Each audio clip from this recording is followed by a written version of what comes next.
There are faceless people just basically saying, hey, gather at Wilfrid Laurier University and let's celebrate St. Patrick's Day.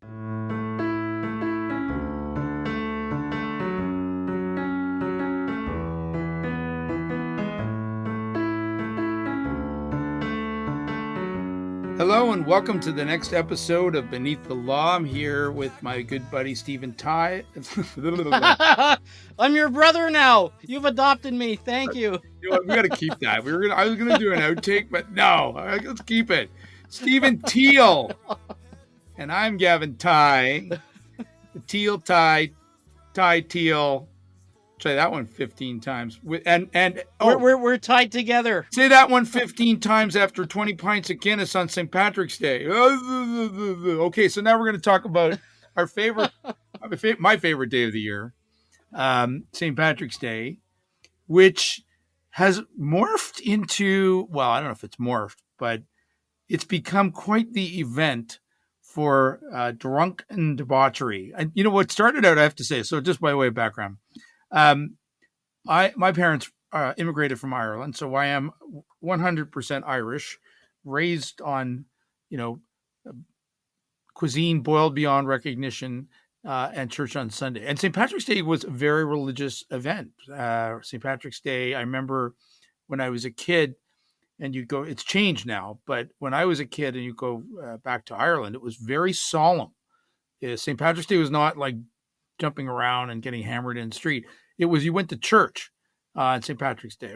It was a saint's day, a very holy day. Certainly has changed. Now there's a lot of baptizing going on in brown liquid and other amber liquids. And it's turned into, in Canada, quite the day for students in a number of locations. I know Kingston, Ontario has been notorious. London, with University of Western Ontario, notorious.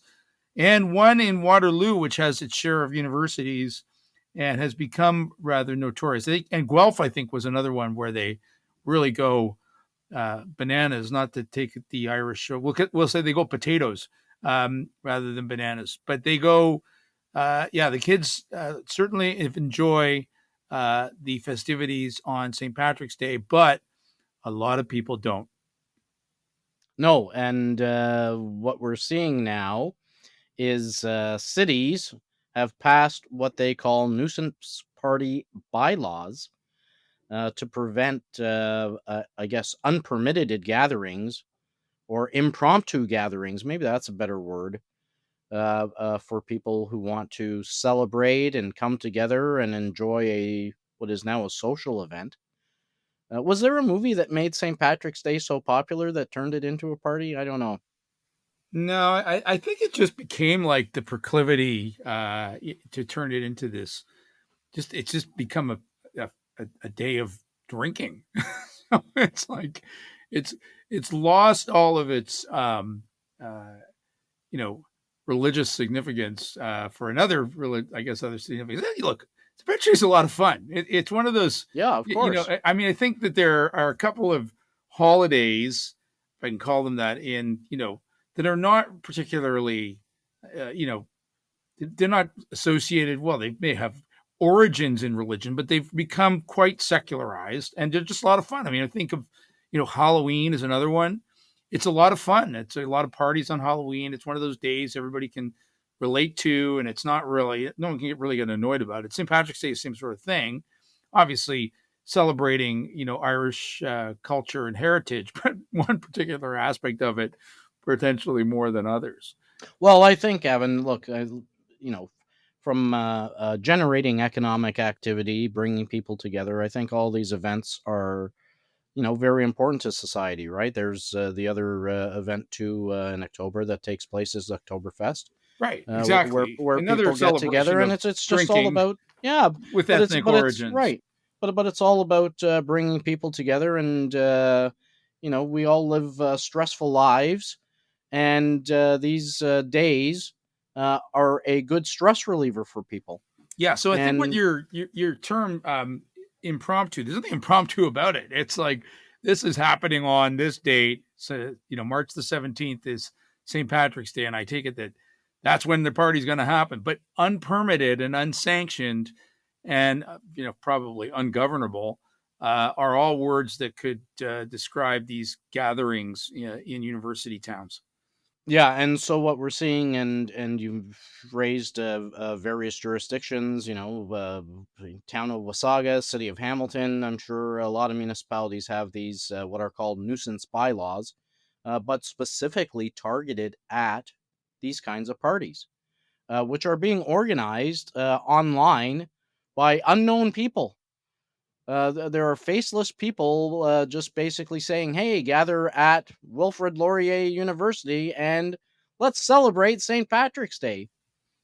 And Yeah, it gets around, and people show up. In Waterloo, they had at one point in time, 33,000 people in 2019 at these street gatherings. So that's a lot of that's a people. lot of people. Yeah, that's a lot Um, of people. so so the government, the municipal government in Waterloo, decided to take a preventative measure by going to court and getting an injunction against persons unknown, which is an interesting, um, an interesting way to pass an injunction because it raises a whole series of issues for me. But maybe you could tell our listeners a bit about a Quia Timet injunction against persons unknown, which has a whole whack of legal implications to it.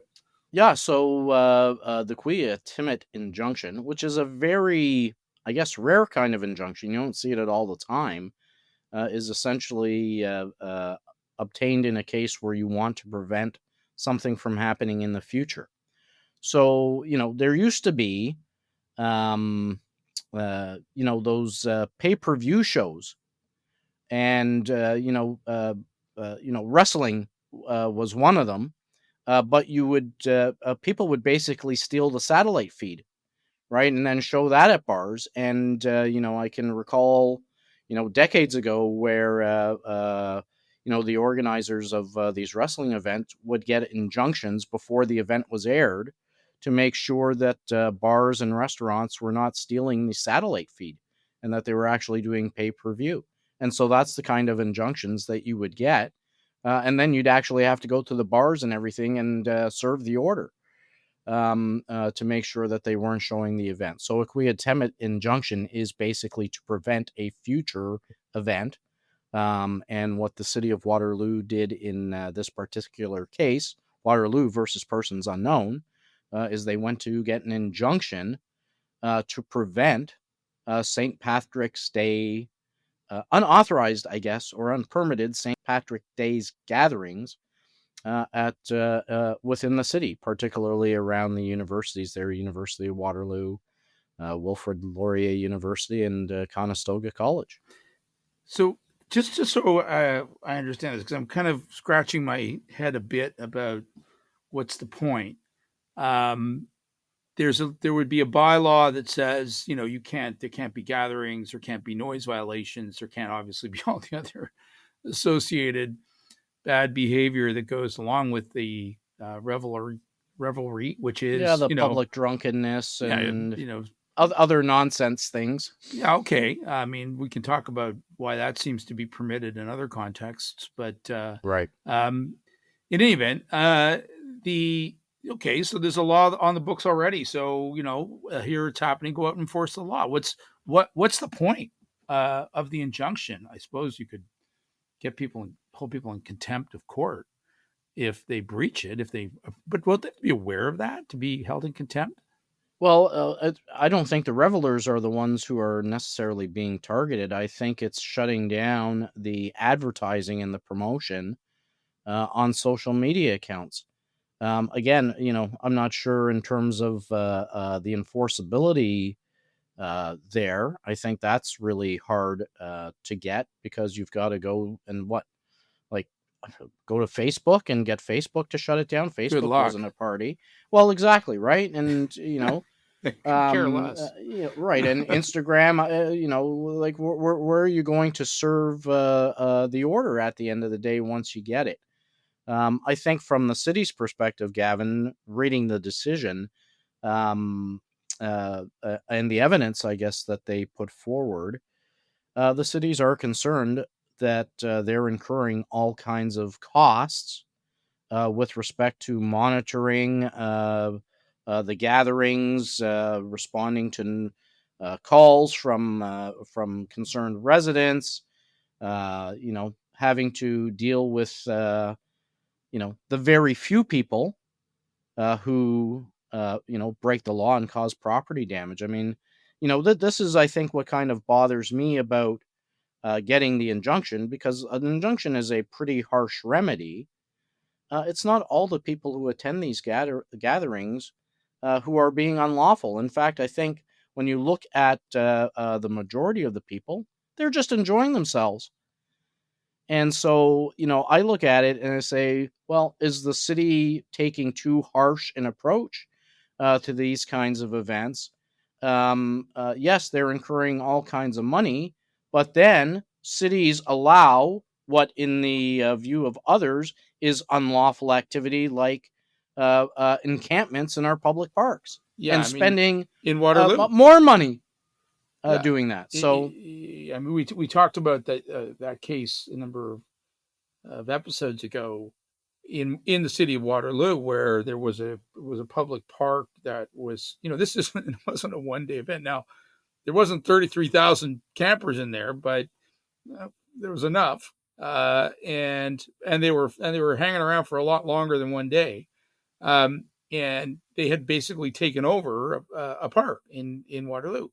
And the city tried to get an injunction and to remove them, or in order to remove them, and that order was denied on the basis that it infringed upon the charter rights of the people in the park, who presumably, one of the issues that was raised was, you know, they were intoxicated on various substances, and doing all the things that you do when one's intoxicated, kind of like St. Patrick's Day.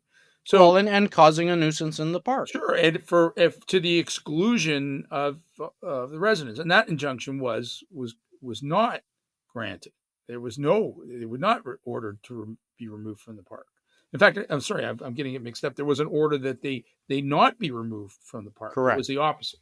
So, it's a little trouble. I mean, what in this instance? Okay, so let's say that there's a park with no one camping in it. Are my chances better to get a Quia Timet injunction to prevent people from going in there than it is for me to get to enforce a bylaw to remove them? Well, I think you would need evidence. If somebody was organizing, hey, let's camp in the park and create a permanent encampment there, you could probably get an injunction. Remember, I mean, for a Quia Timet injunction, Gavin, a person needs to, an applicant needs to satisfy the 3-part test, right? You need to have evidence. You need to show there's a serious issue to be tried, that there's irreparable harm, and that the balance of convenience favors the granting of the injunction. So you do need that for the Quia Timet. Now, under municipal law, the city is empowered to enforce its bylaws, and therefore, if they're looking for an injunction, all they have to show is that the bylaw has been breached. They don't need to show the other elements of the test. What's curious, though, I think, in this case, is the judge addresses the charter issue and basically comes to a conclusion that the charter doesn't apply where somebody's breaching a bylaw. And that is a really distinguishing feature from the Waterloo case, where the encampment case in Waterloo, where the judge did apply the charter, maybe incorrectly. I've seen cases that basically say the same thing as the judge did in this case that we're discussing, the persons unknown case, where they have said that the charter does not apply where somebody is breaking the law. And so, we have a nuisance bylaw, and a party would be a street party would be, the assembly of people together and expressing themselves, uh, uh, you know, for the event. But the court said that the charter does not apply to protect that right, and so there's no right to party in the view of the court. Well, I think that you've raised an interesting distinction, because the objective, I suppose, of the injunction, you're answering my questions, is that the objective of the injunction was not necessarily, is even one step before the party. It was to prevent the organization and propagation of information regarding where this party will be and when and whatever, and bring your leprechaun outfit. But that's a remarkable ruling of the court, that it's preventing ultimately a expression or a communication by people who do not, by definition, have the ability to make any representation to the court. I mean, obviously, they don't have the ability to make representations to the court, because they wouldn't know anything about the application, because it is against persons unknown. In other words, this order will apply against you, even though you had no notice of it, even though you had no ability to make argument against the granting of the order, and it just instantaneously would apply to you for what is effectively an expression or a communication.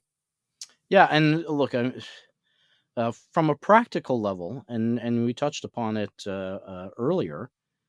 What is the practicality of this injunction? Because St. Patrick's Day is a fixed date on the calendar, and whether somebody organizes online gatherings, people are going to have gatherings anyway, and they can do it simply by word of mouth. I mean, I can foresee university students in a dorm or in residence saying, "Hey, let's gather on the front lawn of King's College, for example, in University of Toronto, and let's have let's enjoy St. Patrick's Day." And once you tell two friends, it it will snowball, right? So Well, let me throw out another concern that I've got, from a perspective of sort of a civil liberties perspective. And it may seem, it's always one of these things that, yeah, okay, a bunch of drunken idiots on St. Patrick's Day doesn't seem like much of a right that anybody wants to protect. Okay, fine, I get that.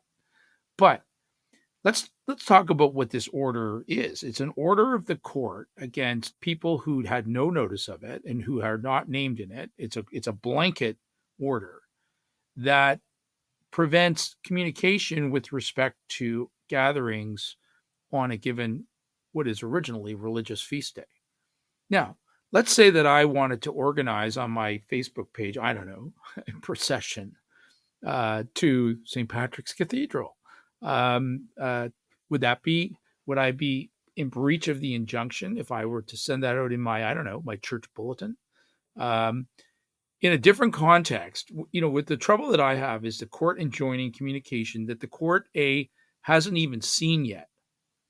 And what's the limitation on the type of communication? Is there is there any limitation? Well, that's a good question, but the court presumably would have seen the communication that was sent out, because Waterloo police were monitoring the social media. So that communication was clear that these faceless people were suggesting or so enjoying advising a specific people type of communication, right? Well, no. Well, that's my question. Is right. it broad enough to say it's any communication relating to gathering on St. Patrick's Day? And look, and not to put too fine a point of it, but St. Patrick's Day and this is really getting off topic of the drunken idiots on university campuses, but St. Patrick's Day certainly in Canada has a long and difficult, frankly, political history, to the point where we have a St. Patrick's Day parade here in Toronto, but it was banned. It Right. was illegal to have a St. Patrick's Day parade for 100 years in Toronto, because there was a great tension between the white Anglo-Saxon majority, Protestant majority here in Toronto, with the Catholic Irish immigrants, to the point where there was violence. There was in fact, people died in altercations in the late 1800s, and they banned the parade entirely. You couldn't have a St. Patrick's Day parade in Toronto; it was illegal. Now there was an Orange Lodge parade in Toronto, and for as long as I can remember. So that's a very politicized issue. So I mean, I think it's really curious that probably has, and it has nothing obviously to do with those political roots, but it was a historically very charged and political issue, dealing with what was at the time a very difficult relationship between the Catholic minority and the Protestant majority here in Toronto. Yeah, for sure. And I guess, is it the term Fenians comes to mind? Is that right, Yeah, well, Gavin? I mean that's all part of that history, right? The Right, history was, of course, that the Fenians were Irish Republicans who were primarily Americans, and what the Fenian raids, which we've all heard about in our history books, were groups of them who would attack British outposts here in what was then Upper Canada, right. as part of their struggle for a free and united Republic of Ireland, which it had gone on for hundreds of years. But that the Fenians and all that very much politicized here in Ontario and in Canada, which was, of course, under British rule, and certainly part of and still is part of the Commonwealth of Great Britain. And that grew had all sorts of political ramifications. So not necessarily an apolitical thing to ban organizers of a St. Patrick's Day festivity. No, and look, I mean, luckily, Gavin, we've evolved for the most part, other than we're now seeing a decision to block a St. Patrick's Day gathering. But I guess from the city's perspective, and all cities, look, they incur costs when these impromptu or unpermitted events take place. I know that cities require, if you're holding a parade or some kind of public event where hundreds or thousands of people are gathering, that they require you to pay for the policing costs and the servicing of that event. And so the taxpayer Well, does get sometimes. impacted. But, at the same time, I'd look at the opposite side of the coin here. How much business activity is being generated when Well, people gather, right? They go to restaurants, they buy food or drink or other things, and provided that there's minimal damage that occurs. I didn't, quite frankly, Gavin, I didn't see about any statistics in the decision about actual property damage being caused or how much that cost. And there's a handful of arrests and that kind of thing.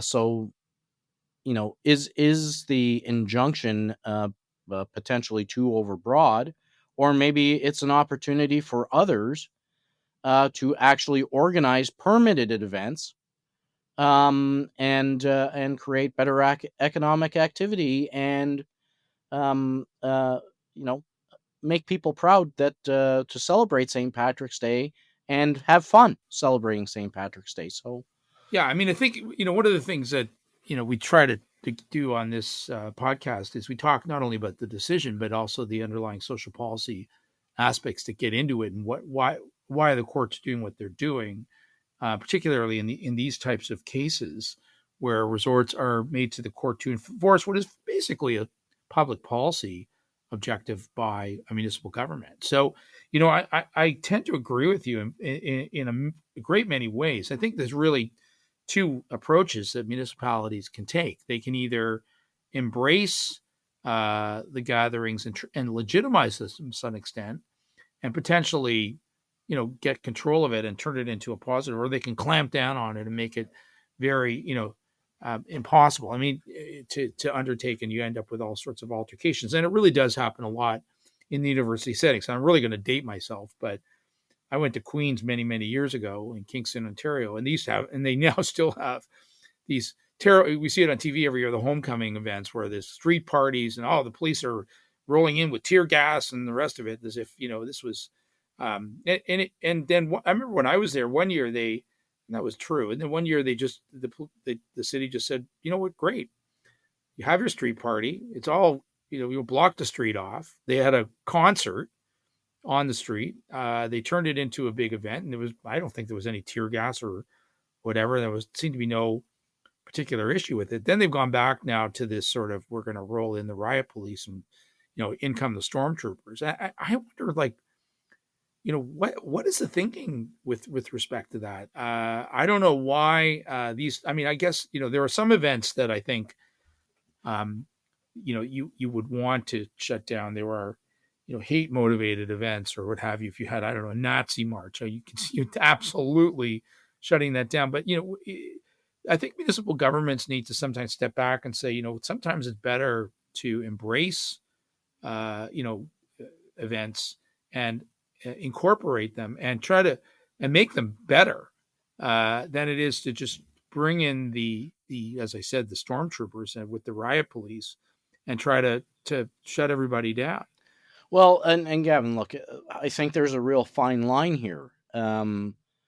We're certainly living in an era right now where there is a lot of protests going on. Which doesn't seem to engender any of this type of reaction. Correct. And some of those protests have been accused of spewing hate. And governments permit those protests to take place without any form of injunction application being brought.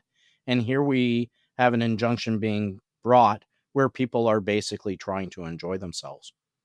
Yeah, I mean, from a social policy perspective, I understand the pros and the cons on each side of this. I just think it's so much easier to control a legitimate official, maybe not official, but sanctioned event than it is to try to control some radical, complete ad hoc thing like a street party just happening, and they get out of control so quickly. I wonder at the thinking of municipal governments sometimes that to run off to get this type of an order. And quite frankly, I doubt very much that this injunction will have any impact on these types of St. Patrick's Day parties. In fact, let me suggest to you that my view is the more you try to ban it, the more it's going to happen. Yeah, you're going to encourage people to continue this kind of activity, and it becomes a game. Absolutely. So absolutely, and a game with no winners. And anyways, everyone should enjoy St. Patrick's Day, and as a day that it is a light day celebration. Don't go too far because that's never fun, because the March the 18th does come along, and the morning of will feel quite awful. Know your limits and stay within it.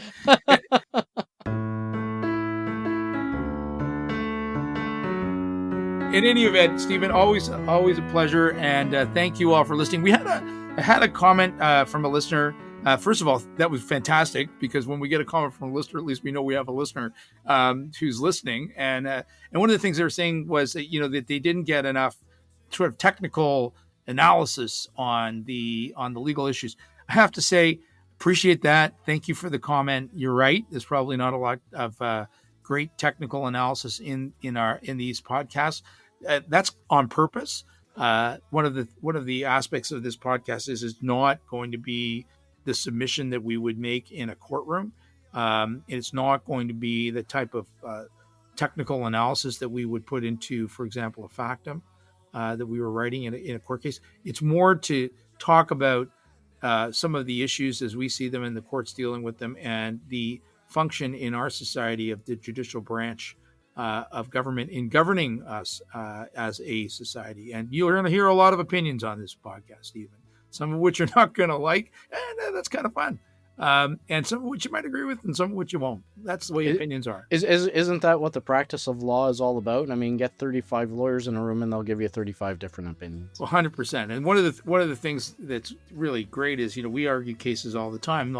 Many times we don't agree with if you put us ask for our personal opinions are relevant. We're there to put forward two sides of an issue, and the court, hearing both sides of the argument, generally speaking, comes out with the right answer, which is oftentimes somewhere in the middle. And that's the reason why our adversarial system works as well as it does.